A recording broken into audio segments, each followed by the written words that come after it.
आज हम बात करने जा रहे हैं एक ऐसी सीरीज के बारे में जो कि वर्ल्ड की बेस्ट सीरीज में से एक है। गेम ऑफ थ्रोन्स का नाम सुनते ही हम फैंस के माइंड में ये आता है कि इस सीरीज में हमें बहुत सारी चीजें देखने को मिलेंगी, जैसे कि पॉलिटिक्स, लव अफेयर्स, खून खराबा और सेक्स। सो हेलो एवरीवन, मैं हूँ Enigma and welcome to another episode of super move, जिसमें हम बात करेंगे गेम ऑफ थ्रोन्स से रिलेटेड टॉप 10 गजब फैक्ट्स के बारे में। So let's start.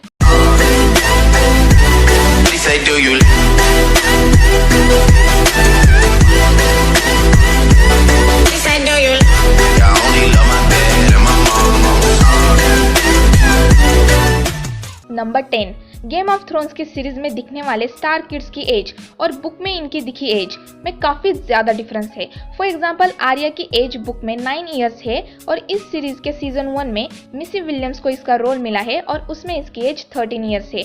वहीं पर ब्रांड स्टार्टिंग में 7 इयर्स का होता है, बट इस सीरीज के सीजन 1 में इसका रोल आइजैक हेम्स्टैंड राइट ने किया है और इसकी एज 12 इयर्स है। और सांसा, जो कि बुक में 11 इयर्स की होती है, वहीं इस सीरीज के सीजन 1 में इसका रोल सोफी टर्नर को मिला है, उसकी एज 15 इयर्स थी। इसके अलावा रिकन, जो कि बुक की स्टार्टिंग में 3 इयर्स का होता है, बट इस सीरीज के सीजन 1 में आर्ट पाकिस्तान ने इसका रोल प्ले किया है, जिसकी एज 15 इयर्स है। वही बुक में रॉब स्टार्क की एज 15 इयर्स होती है और जॉन स्नो की एज 14 इयर्स होती है। नंबर 9, इस सीरीज में हमने एक लेडी उल्फ को देखा था जो कि बहुत ही अमेजिंग लगती थी। तो वो रियल लाइफ में उल्फ नहीं बल्कि एक डॉग थी जिसका नाम जूनी था। तो इस सीरीज में जब लेडी उल्फ को मार दिया जाता है तो उसे किसी ऐसे को दिया जाने वाला था जो इसको एडॉप्ट कर ले, और उसी टाइम सोफी टर्नर ने इसको एडॉप्ट कर लिया क्योंकि उसको पहले से ही एक डॉग चाहिए था और क्योंकि सीरीज के शूटिंग के वजह से उसके बीच में एक अलग ही रिलेशनशिप मेंटेन हो गया था एक पेट का। बट सैडली 2017 में जूनी की डेथ हो चुकी है। नंबर 8, अब बात करते हैं इस सीरीज में दिखे कुछ ऐसे सीन्स के बारे में जो कि हिस्ट्री से इंस्पायर्ड है। तो बात की जाए गेम ऑफ थ्रोन्स के सीजन 3 के एपिसोड 9 की द रेड वेडिंग के बारे में, तो एक्चुअली ये 2 इवेंट से इंस्पायर्ड है, जिसमें से एक है द ब्लैक डिनर ऑफ 1440, जहां पे डगलस क्लैन के 2 राजकुमारों को स्कॉटलैंड में एक डिनर पार्टी में इनवाइट करके मार दिया गया था। दूसरी तरफ 1692 का मैसेकर ऑफ ग्लैंकू बेसिकली स्कॉटलैंड का एक गैंग की कहानी थी जो कि अपने न्यू किंग से खुश नहीं थे, जिसकी वजह से उन्होंने किंग के महल में घुसकर उसके कुछ लोगों को मार दिया था। वहीं पर बैटल ऑफ बास्टर्ड्स 2060 BC के बैटल ऑफ केन पे आधारित था, जो कि रोमन्स और कार्थिगिनियंस के बीच की लड़ाई थी और उसमें कार्थिगिनियंस ने रोमन्स को हरा दिया था। नंबर 7, तो गेम ऑफ थ्रोन्स की बात हो रही है और ड्रैगन्स के बारे में ना बोला जाए तो क्या मजा। ड्रैगन्स को बनाने के लिए गेम ऑफ थ्रोन्स की VFX टीम ने बैट्स और कई सारे बर्ड्स के फ्लाइंग पे स्टडी किया है। उनकी मसल मूवमेंट के लिए चिकन की मसल मूवमेंट को स्टडी किया है। वहीं पर उनकी वॉइस के लिए पॉला फेयरफील्ड ने जैक हैमर, बाइसन और अपने डॉग के वोकलाइजेशन का कॉम्बिनेशन करके बनाया है। इन सब चीजों के कॉम्बिनेशन की वजह से गेम ऑफ थ्रोन्स के ड्रैगन्स में जान आ गई है। नंबर 6, इस सीरीज के 8 सीजन तक टोटल 6887 ऑन स्क्रीन डेथ हुई है, जिसमें जलाकर मारना और गला काट कर मारना बहुत नॉर्मल था। इसलिए साइंटिस्ट ने कैलकुलेट किया कि सीजन 8 तक कौन कौन से ऐसे कैरेक्टर्स होंगे जो बचेंगे, जिसमें एक यूनिवर्सिटी ने एक पैटर्न दिया था जिसमें लॉयल और गरीब कैरेक्टर्स थे उनकी डेथ के चांसेस बहुत ज़्यादा थे और जो अपर क्लास के कैरेक्टर्स थे उनके डेथ के चांसेस बहुत कम थे। नंबर 5, तो अब बात करते हैं अपनी खलीसी के बारे में। तो इसके फर्स्ट सीजन में खलीसी को बहुत प्रॉब्लम सफ़र करनी पड़ी थी और सीजन के एंड तक एमिलिया क्लार्क ने अपनी रियल लाइफ में भी बहुत सारी प्रॉब्लम्स को सफ़र किया है। इसी टाइम उन्हें अपने ब्रेन में पहला एन्यूरिज्म झेलना पड़ा था। ये तब होता है जब बॉडी में कोई नस फूल जाती है और फट जाती है और इंटरनल ब्लीडिंग स्टार्ट हो जाती है, और अगर ये ब्रेन के अंदर होता है तो ये बहुत जानलेवा साबित हो सकता है। तो पहले तो उन्होंने इस बात को इग्नोर किया था, बट 3rd सीजन के आते आते उनके लिए ये एक बड़ी प्रॉब्लम बन गई थी, जिसके वजह से उन्हें ऑपरेशन करना पड़ा जहाँ पे वो ICU में थी। और ये एक डर बना हुआ था कि उनकी मेमोरी, कंसंट्रेशन, बोलने की क्षमता या आंखों की रोशनी जा सकती है, बट फॉर्चुनेटली ऐसा कुछ भी नहीं हुआ और वो बिल्कुल सेफ है। और इस बात को उन्होंने 2019 तक सबसे छुपा कर रखा था।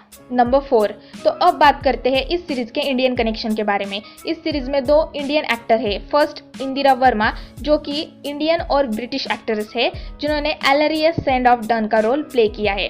और दूसरे स्टैजनेयर जो कि हाफ इंडियन और हाफ रशियन हैं, जिन्होंने खोनो का रोल प्ले किया है। और इस सीरीज के ड्रैगन्स को मुंबई में गोरेगांव की एक कंपनी ने बनाया है, जो कि बेसिकली यूएस की प्राणा कंपनी की एक सब्सिडरी कंपनी है और इससे इंडिया की रिलायंस और महिंद्रा का फुल सपोर्ट है। वही दिल्ली में लाजपत नगर की कंपनी रंगरेजन्स इस सीरीज के टेंट को बनाने के लिए थी। इस सीरीज के कलेक्टर्स के लिए मर्चेंडाइज इंडिया के देहरादून की एक कंपनी बनाती है जिसका नाम विंडलास है और इस सीरीज से जुड़े वेपन्स, आर्मर्स, यहाँ तक कि जॉन स्नो का ब्लैक कोड भी नोएडा की ही एक फैक्ट्री में बनाया जाता है। और सबसे इम्पोर्टेंट, वैलेरियम स्टील माना जाता है कि डेमास्कस स्टील से इंस्पायर्ड है, जिसका प्रोडक्शन 1750 में बंद कर दिया था और इसका इंडिया में तमिलनाडु में प्रोडक्शन होता था और इस पे भी वैलेरियम स्टील जैसे डिजाइन बने होते थे। नंबर 3, यह सीरीज 2012 से 2017 तक की सबसे पायरेटेड सीरीज में से एक रही है, जहां पे दुनिया भर में बहुत सारे लोगों ने इसको इलीगली डाउनलोड किया और 2019 में फाइनल सीजन के रिलीज होते ही ठीक 24 आवर्स में ही 55 मिलियन डाउनलोड्स हुए। इस सीरीज के एक एपिसोड को बनाने के लिए कम से कम 10 से 15 मिलियन डॉलर्स का खर्चा था, जिससे इसको बहुत नुकसान हुआ। नंबर 2, तो चलिए बात करते हैं कि ऐसा क्या हुआ कि सीजन 8 से फैन डिसअपॉइंटेड हो गए। पहला रीजन तो ये कि इस सीजन को बहुत ही ज्यादा रश किया गया।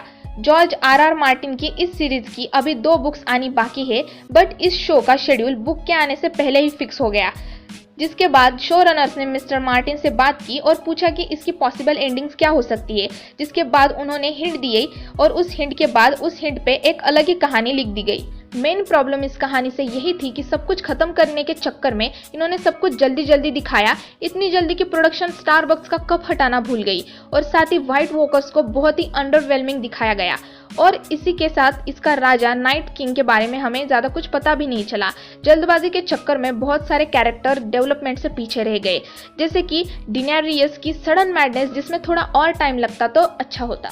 नंबर 1, अब बात करते हैं इसकी आने वाली प्रीक्वल कहानी के बारे में, जो कि गेम ऑफ थ्रोन्स के इवेंट से 300 साल पहले की स्टोरी है, जिसको लिखने का काम कर रहे हैं जॉर्ज आर मार्टिन और रायन जे कॉन्डोल, जो कि इस सीरीज के शो रनर भी होने वाले हैं, और मिगुएल स्कॉचनिक इसके डायरेक्टर।